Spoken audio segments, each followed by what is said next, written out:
One of our practices, they started 6 months ago. They had about $800,000 of outstanding claims. That number is now $400,000. So in 6 months, we've halved it. And just in the past 30 days, we have recovered $42,000 for this practice. That is $42,000 back in their pocket that, candidly was always theirs. It's been in limbo for so long.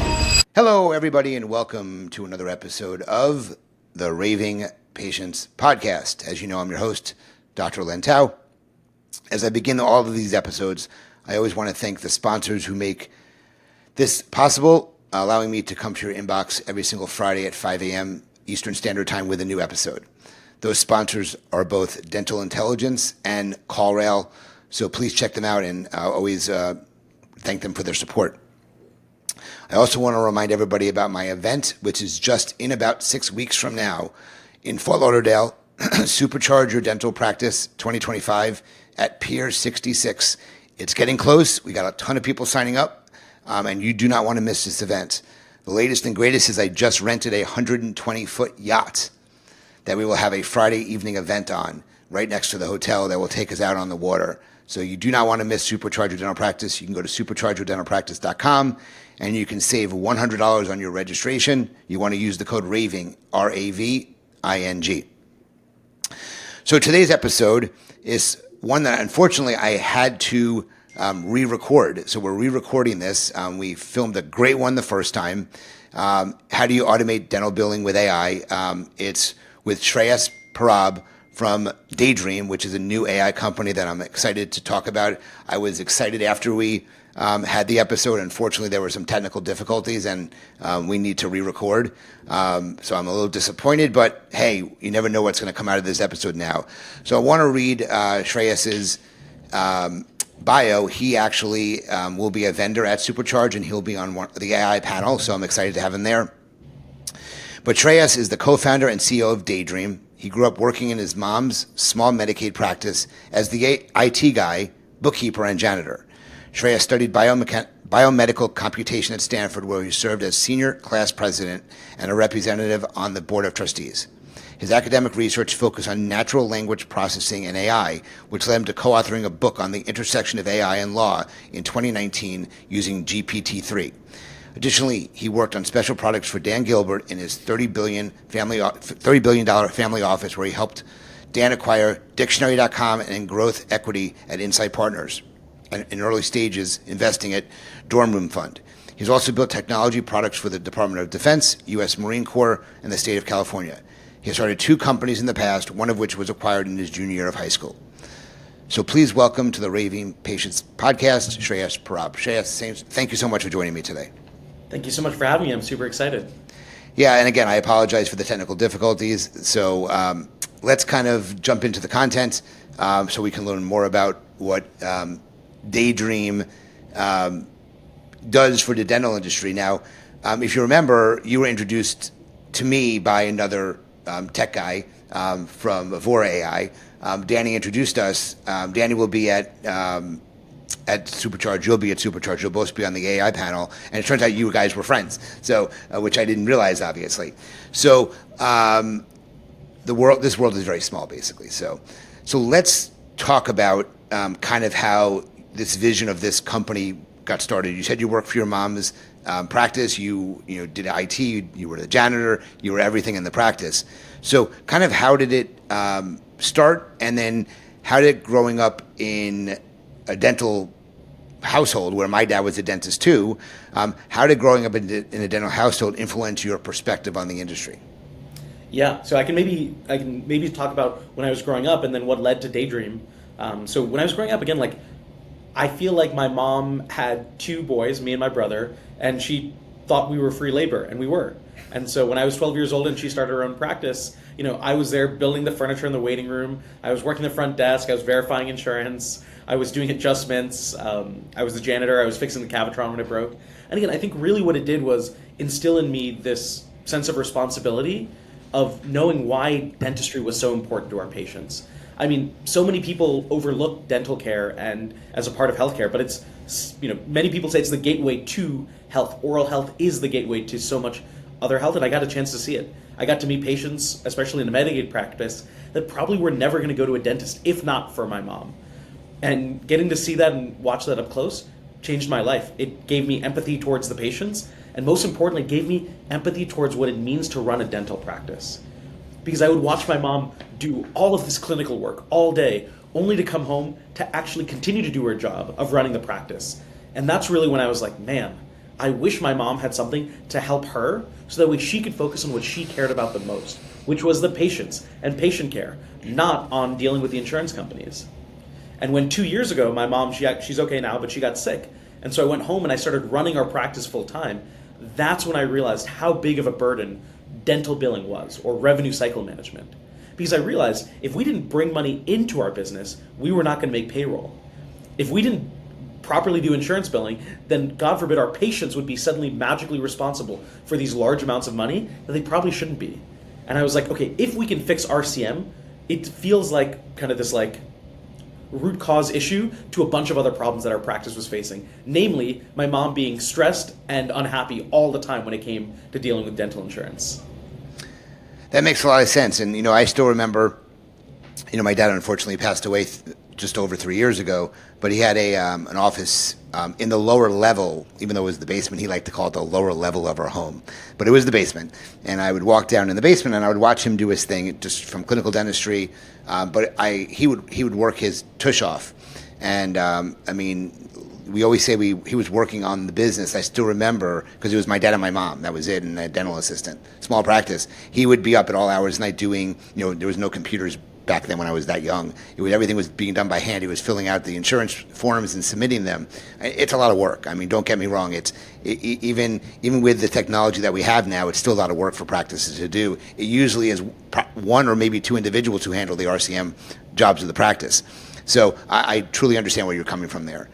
So you went to Stanford. You got a background in AI, but how did you connect that to the dental billing side of things in a dental practice? Because people create ideas or come up with ideas. Look, I had an idea about reviews for dentists. I came up with a product. How did you connect the AI world to the dental billing world? Yeah, it was because I was actually doing these workflows, right? I was at the front while my mom was sick, verifying insurance, submitting claims, posting payments. And again, coming from a research background and a technology background, as I was doing the work, I was like, if large language models are going to continue to grow and get better at the rate that they are in these specific domains, I have to believe a lot of the work that I'm doing at the front right now could be automated. And that was kind of the bet, was realizing that actually what large language models are really, really good at is dealing with unstructured data and rule sets that don't make sense and making sense of that data. And I realized that revenue cycle management, or dental billing, had a lot of manual repetitive processes of unstructured data. So for example, going to the insurance portal to verify insurance. You're just clicking the same buttons again and again, and every now and then you have to adjust. But for the most part, it's something that should be automatable. Same with posting payments. You're basically just reading data and then entering it into your practice management software. And so it was really seeing those two trends of where the technology was headed and seeing that actually the difference between what people are doing today and what your dad did is not all that different, and believing that those two things were going to have to converge. Yeah, I agree with everything you said there.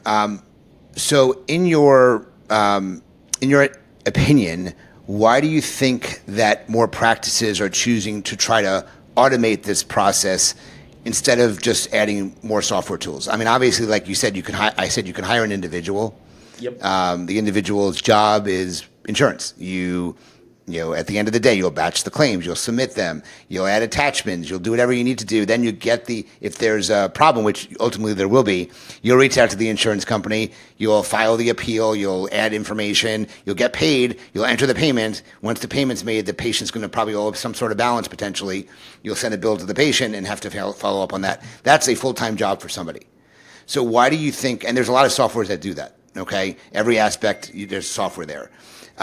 So why do you think practices are now trying to look for services like yourself that will automate almost every step of the way? Yeah, and so you kind of said it yourself. There's so many solutions out there that are doing different parts of the process. Well, what I realized was when you a lot of people will go and sell software to dental practices.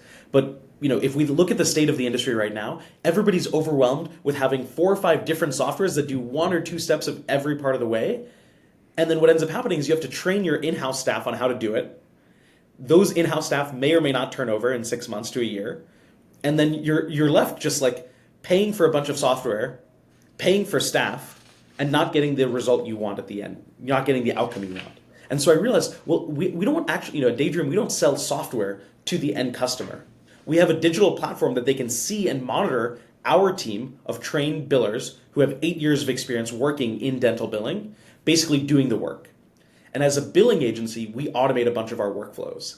And so our humans, our billers, are able to work 3 to 5 times better, both in terms of quality, being able to handle more volume, and more importantly, ensuring that you get the outcomes you want, which is actually getting paid for your work. And so, I saw that there were all of these like fragmented solutions, and I was like, I actually think what ends up happening is, let's say an insurance verification tool. You'll, maybe use a vendor to verify insurance, and then you realize, well, sometimes they get things wrong.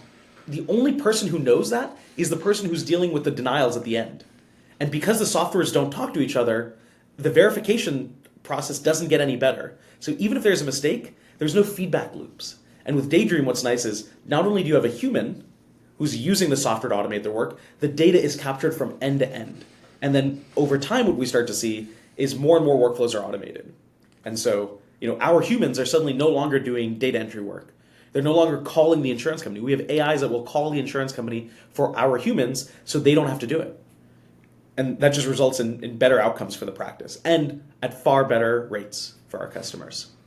So I want to actually clarify something here, because I know people are probably thinking, well, you said it's an AI company, but you still have human beings working for you. So I think you had acquired a billing agency who are now your billers that do the human work, but you have AI assisting them to make their job more efficient. Is that a fair way to describe the relationship? Exactly. Because again, having come from the technology background, anyone in AI who says AI is going to automate every part of RCM has never actually worked the front. Once you work the front, you understand why this is a hard problem. And the truth is this, is it's not AI that's going to replace jobs. It's people who are using AI who are going to supplement the service. And so, again, what we find is customers, they don't want actually to, if you try to automate everything and you automate things incorrectly, which is what we see other companies do, you get bad data, you get bad results, and you don't get paid. Having the human in the loop. So there's this thing in AI called human in the loop, HITL. It's really important to have humans in the loop so that way they make the data better and they make the system better and they can kind of guide the AI to get better over time. And then we use that data that the humans give us to build kind of like a model to get better and better. So for example, let's say, a claim gets denied. A human is the one going to be working on that denial. Our human team, our billers, are going to give us that information of what to do so that way in the future, we can handle that kind of rejection better, i.e. basically be able to automate the appeal. That's kind of the vision. Got it. And I think in the previous episode we recorded, I asked you this in the very beginning. I'm going to ask you it now. Can you let the viewing audience and the listening audience know what exactly services you cover? I know you cover the entire RCM part of the practice, but you have specific services that you cover within that, and there's also something that you may not do. So can you talk about what you do and what you can't do? Yep, great. So we verify insurance. So we'll verify insurance 7 days before the appointment. And you said that's done through AI. That portion's AI. Okay. Yes, that's automated. And then we will submit claims. We will appeal any denials. We will post payments. And then we'll also work outstanding claims. So we have basically 3 packages: insurance verification, insurance AR, and claims cleanup. Claims cleanup is anything greater than 90 days that is aged that we have to go and hunt down and recover. Anything less than 90 days is included in insurance AR. Things that we don't do currently, we currently don't do patient billing. We currently don't do credentialing or PPO negotiations. But those are areas that are quite interesting to us. Got it. Okay. And how much of that? I know you said the verification side is done by AI.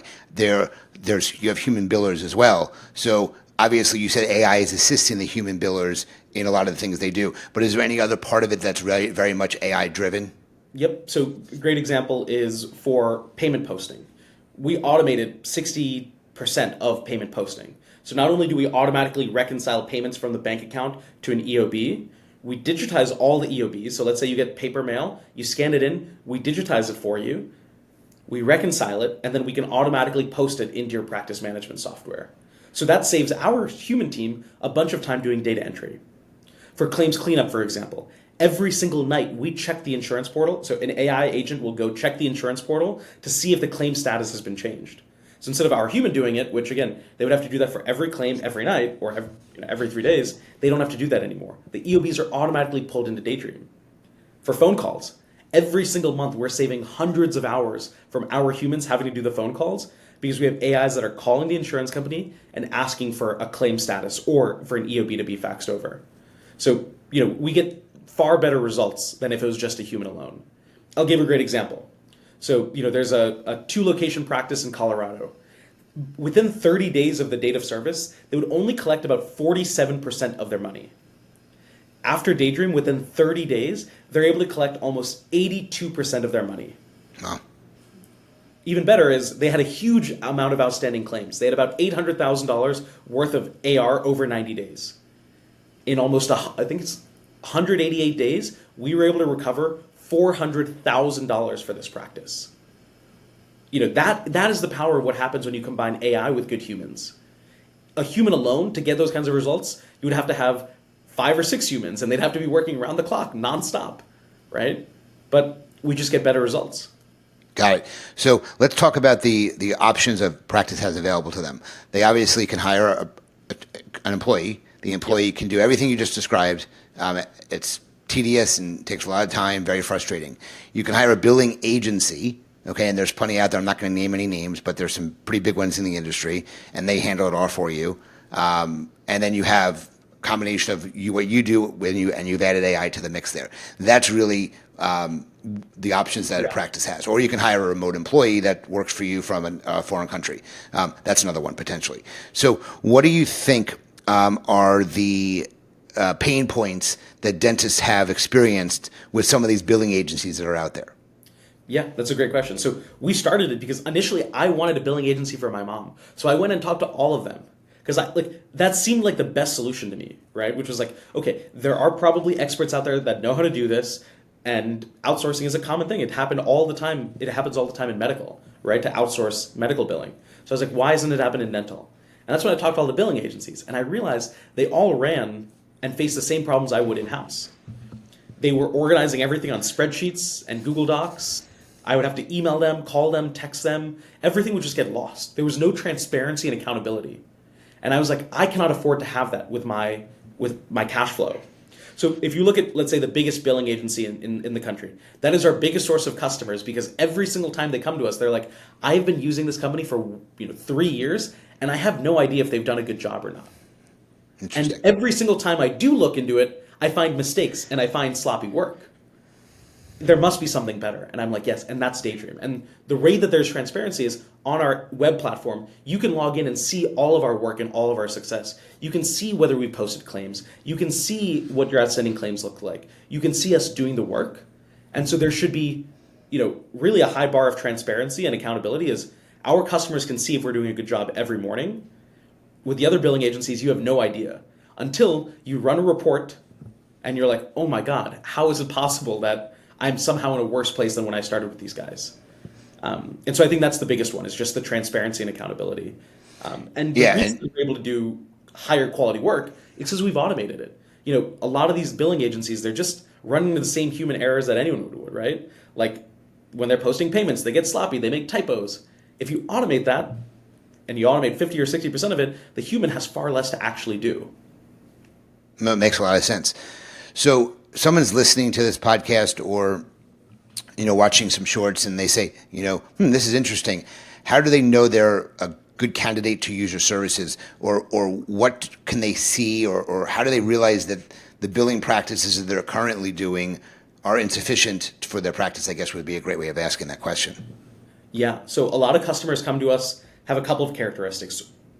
One, they're either currently outsourcing their billing and are unhappy and are unsure if they're getting good results. That's like one of our biggest sources. Another one is if they're doing it in-house and they're having their office manager or front desk stretched way too thin, where they're realizing my person is just getting burned out. There's no way that they can handle all the work that they already have as an office manager or receptionist and doing the billing side. And so a lot of times they come to us because they start to grow. Maybe they add an associate, they add new operatories, or they're just naturally growing because they're getting raving reviews, right? And then what ends up happening is that person can't handle it anymore. And they're like, what would it look like to outsource it to someone else? So that's another great situation or reason people come to us. And the practice itself, usually we find practices that want to grow and are growing are going to face this issue more and more. If you're planning on just kind of keeping revenue the same month in, month out for the rest of the practice's life, then you should probably not change too much, right? But it's when you're growing that you start to feel the pain of your collections going down. And that's when you start to think, well, I have one person, maybe I should hire a second person. Well, what that's going to do is increase your overhead costs by a pretty significant amount. So why not outsource it, and then we can scale up and down with you. So let's say you have a slow month. That's fine. We can scale down. Let's say you're growing fast and you need to hire 3 more people, or maybe you go and buy a new practice. We can scale up with you. So I think practices that are very growth-oriented tend to benefit a lot, especially on the ROI. Got it. That makes a lot of sense. Shreyas, when we did the last episode, I did the Q&A that I do with everybody. I'm going to actually skip that Q&A section because this content is so good. I want to continue just asking you questions because you are really an expert in AI, and I want to take some of the end part of the podcast dedicated to AI in the industry. So we're going to bypass that lightning round Q&A. We'll skip that, and I want to focus a lot of the attention on really AI and in the industry itself. So you are what I would consider an expert in AI. Okay, that's what you studied. You know the industry really well. Obviously, there are a ton of companies coming out now that have AI built into it. So, Danny's company, Avora, you've got radiographic AI, you've got, insurance stuff related to AI. Where do you see the industry, the dental industry, going when it comes to the advent of AI in practice on an everyday basis? Obviously, I've learned a lot about artificial intelligence the last year or so. I call ChatGPT my best friend, because he or she helps me a lot in doing what I do on an everyday basis. I'm always bouncing ideas off to see what direction I need to go. But where do you think the direction is in the dental industry? But also, what do you think the limitations are still going to be? Yeah. So, I always break it down into 2 different application layers. The clinical AI, right? So think of the Overjets, the Pearls, the, AI-assisted diagnostic tools, right? And then the administrative tools. So think AI receptionist, AI RCM, and I think like on the clinical side, we have seen a huge maturity. The adoption of like AI-assisted diagnostics is like unprecedented. These companies are growing really fast, and the answer, why wouldn't they be, right? Because again, if it helps increase case acceptance, if it helps increase patient awareness and education, as a clinician, it makes sense. It's a tool that helps, right? On the administrative side, I think we're seeing something very interesting, which is some companies are taking the approach of, we want to replace humans, right? So think the AI receptionist. I talked to a lot of them, and they're like, oh, we just want to eliminate receptionists. And I was like, okay, well, I promise you, if when you work the front as a receptionist, picking up the phone is not the only thing you're doing, right? That is just a part of the larger job to be done for you as a receptionist. And so I think what I'm excited about and seeing is, again, I'm biased here, but people like us, where we're choosing, back office tasks that should actually be taken off of the office's hands. To me, a receptionist is important because not just do they pick up the phone, they greet the patient, they help calm them down, they're a relationship manager, right? They're the entrance to your practice. So again, for overflow calls, yeah, that makes sense. If no one's picking those phones up, you should probably use AI, right? But for core workflows, I don't know. For us, what we're saying is, hey, look, revenue cycle might not need to happen at the practice level. That is something that you could already outsource, which is why these billing agencies have been growing. But what we realized was, if the billing agencies aren't augmenting their workflows, you're just taking the problems that you had in-house and giving it to someone else and not having any visibility if they're going to do a good job. So again, I think, to me, what's exciting is AI as an augmentation of humans, not as a replacement of humans. And I think what you'll see is the technology is not there. Like GPT-5 just came out last Thursday, and everybody in Silicon Valley was super excited, like, have we reached artificial general intelligence? And then we all tried the model, and we were like, no. Okay, great. it seems like we are reaching kind of a diminishing returns on what in AI they call scaling laws. They thought that if you just throw more data at it and throw more compute at it, it would just get better. But it turns out that we might be reaching some kind of asymptote. So what does that mean? Is now you need the humans, you need to push the AI to its maximum capacity, and then have the humans fill in the gaps. And have the humans give the data that the AI needs to learn how to figure it out and get better in your specific use case. So again, on the administrative side, I'm very excited. I really think, though, you need humans in the loop. Like, all these tools that are saying, oh, we're going to automate everything, like, I actually think it's very bad for the industry because, people will think it just solves all their problems, and it won't. Like, AI is not going to solve all your problems. These are hard problems, and you need to be very thoughtful of how you choose what solutions are good, and also, identify what problem you want to solve for your practice. So I know that was a long-winded rant, but there's so many companies that people are getting overwhelmed. They're trying everything, and they're just like, oh, none of this works. I'm just going to give up on AI. And it's like, it's going to take time. It's not going to be perfect. You have to be willing to be resilient because it's going to take off very quickly where, again, suddenly, this is what I experienced with like GPT-2 and GPT-3. It was kind of good. It could kind of write like haikus and poems, and then suddenly it could just generate like Harry Potter chapters. It was like literally less than 1 year in between. And dental practices can't change that quickly in a year. You know what I mean? Yeah, so that's really interesting. So what part of the dental practice do you see as like an untapped market for AI that isn't being done at this point? If you had to venture a guess, could be 5 years down the road, what are you seeing? That's a great question.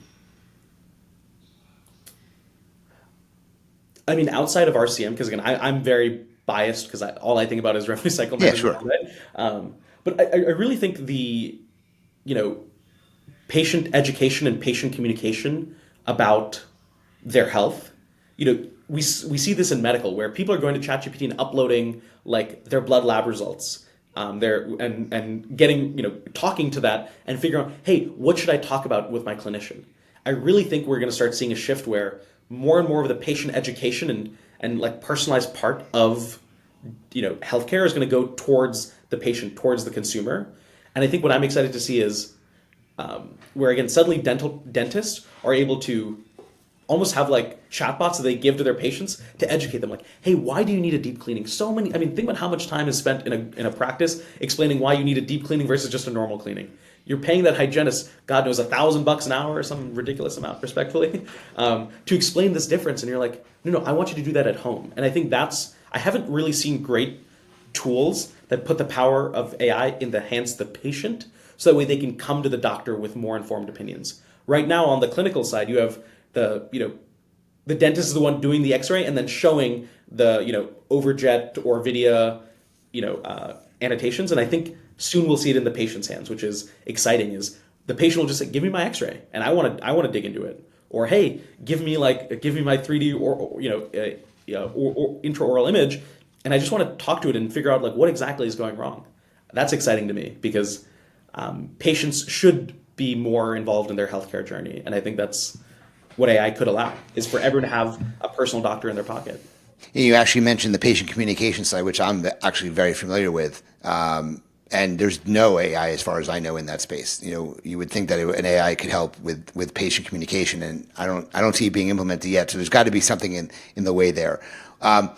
Where do you see the limitations with AI in the industry? There are some, again, they can't do everything, but there are specific limitations that exist. But people think the AI can do everything. So where are you in that realm? Like, hey guys, we've got to be careful here because we're not quite ready for this stuff yet. Yeah, I mean, I think, when it comes to like, let's say these AI receptionists, the ability to handle and schedule appointments and reschedule, like answer very basic questions like, do you accept this insurance? Yes, the technology is there to be able to do that. But really, it's not there at the point when patients start asking more personalized questions. Again, I grew up working the front. When patients are calling, they're not just asking very simple things. They're asking, oh, like if the doctor is available, could they quickly come on the phone? And you're starting to see more and more patients demand more from these AIs that they're not able to handle because the large language models are not good enough at reasoning yet. Reasoning is basically being able to take multiple facts of disparate information and make unique, novel conclusions from various facts. they're not good enough at that, and they're not able to do it in quick enough times. So that's where you see the limitations on like the AI receptionist front. I think on the honestly on the clinical side, I would say on radiology it's pretty solved in my opinion. But when it comes to like RCM, you're dealing with an actor that is, in my opinion, evil, the insurance company, right? Where they're using AI to fight against you, and so you're basically having to constantly figure out ways to to innovate over them. So, for example, we do AI phone calls to check the status of claims. Our hang-up rate right now is like less than 10%, right? Where they will figure out that it's AI and then hang up the phone. It turns out they are now becoming more and more comfortable with giving information to an AI because the rep on the other end doesn't care. But what if they did? What if the insurance company said, we're going to stop answering these kinds of calls? That could be dangerous, right? But what we do is we end up just realizing we just end up getting smarter. So, I think that's like one of the hard things that you have to have really good humans constantly figuring out what are the new techniques that the payers are coming up with to screw over dentists, and how do you kind of like, beat that. So anyway, yeah, I hope that answers your question. No, it does. It does. That's great. So I have a personal question regarding AI. So obviously I use ChatGPT a lot. I ask it, and I've taught it a lot as well. And I asked my son this, and he wasn't sure, and he's young, he's 18 years old, and he does a lot of stuff with AI. So when ChatGPT writes stuff, it uses those M dots.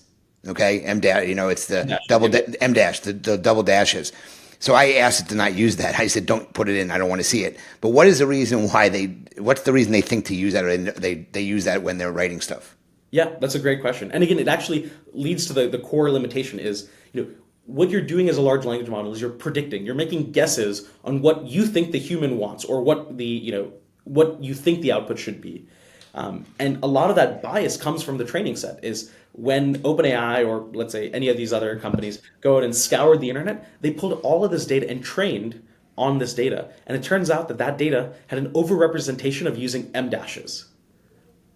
And what ended up happening was that the model, the large language model, overfits, which is, it almost like overcorrects, right? Like it does so much effort in trying to like reward the master or reward the function, that it starts using this even though you might not want it. So great example is, you basically overfit to that thing. So, this happens other times where, I don't know if you were familiar with like the most recent model 4.0, it had this update where basically, ChatGPT was like always telling you what you wanted to hear, right? It was called being sycophantic. It was like, it was just like telling you whatever you wanted to hear, and it would lie to you, right? And the reason was because they, in ChatGPT, you can give an upvote or a downvote on the response. And what people started doing was they just started giving upvotes to the things they liked to hear and downvotes to the things they didn't. So when OpenAI got this data, they were like, oh, we should just tell the person what they want to hear. So, let's say for me, they might say something like, oh yeah, chocolate isn't going to make you unhealthy. And so I'd be like, okay, well, I like that. I like that response. I'm going to give it a like. And they end up starting to give more and more bad information, which is kind of what you see a huge limitation of the models is that they are extremely smart, but they are just as dumb as the data that goes into them, which is why we have our humans, because we need good humans to give our models good data so we don't overfit to the wrong things, like using too many M dashes or saying that chocolate is healthy for you when it probably isn't. Does that make sense? That makes a whole lot of sense. So, like I said, I was just curious because I told it not to use it anymore because that's a clear sign. People say that when you see now it's funny. It's funny. My son said that he uses M dashes when he writes, but people assume that when you see that it's a ChatGPT prompt or response. Same with they found this with the word delve, that in earlier models GPT 3.5 Turbo, it kept on using the word delve for some reason, and no like common American uses that word, and it's just for whatever reason they had a biased data set. And again, this is actually, to zoom out, this is one of the huge limitations of AI, is the potential bias that's introduced into these models. Interesting. So like, a lot of my research was how do we prevent bias and potentially dangerous things that the models can do. And one of the biases was like, a lot of it has to do with like, what are the biases that we as humans have, right?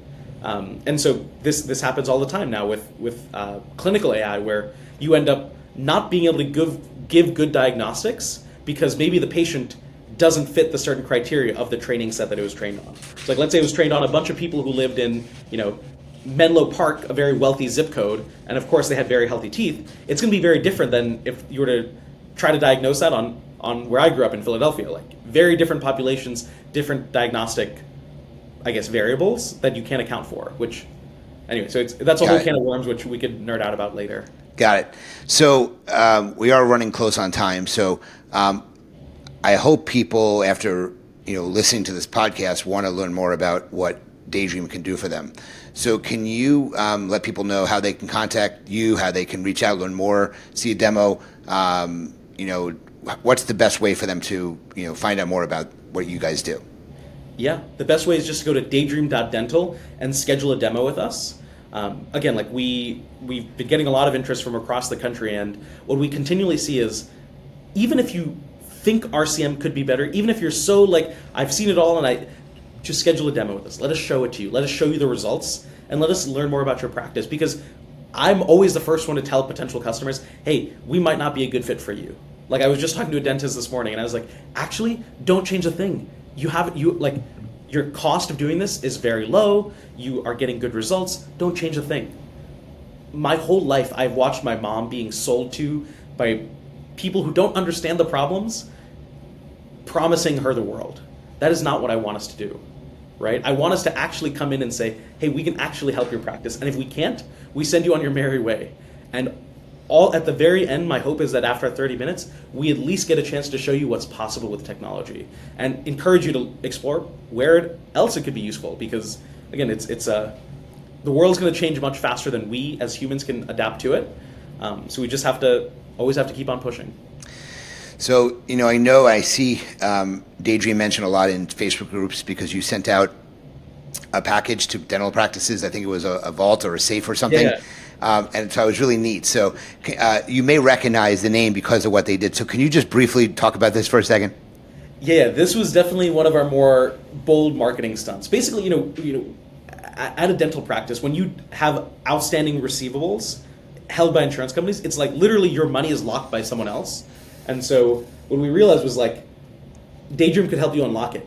So what we did was we sent out hundreds of these safes across the country in these like cute little boxes and said, hey, if you want to unlock your money and potentially win anywhere from $100 to $5,000, schedule a demo with us. We'll give you a 3-digit code to unlock this box, and you can tell us how much you won. Because that's what it feels like these insurance companies are doing. And how was the response to that? It was, we've been quite busy the past couple weeks. I'm sure. That's great. And again, like, I know it's gimmicky. I know it's a stunt, right? But really all I hope that it did was help awaken people to the idea of run your gosh darn AR report.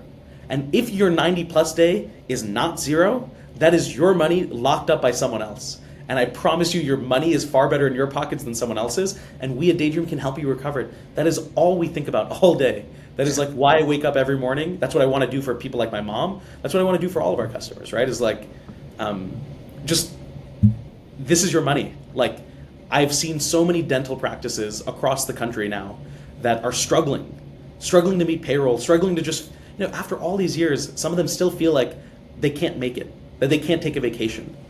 But it's because that money is just not in their pocket.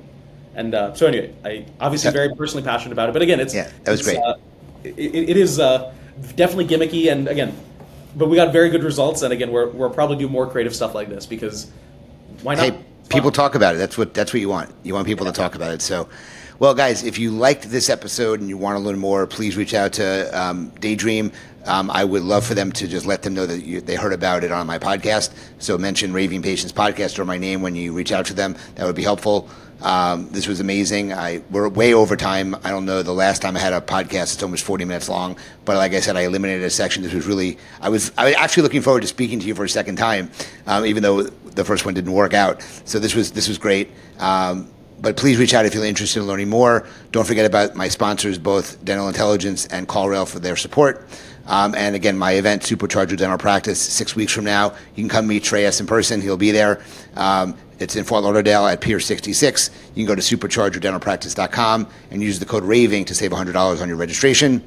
And as I end every single episode, I want to remind you that your reputation matters. Shreyas, thank you so much for joining me today, and we'll talk to everyone soon.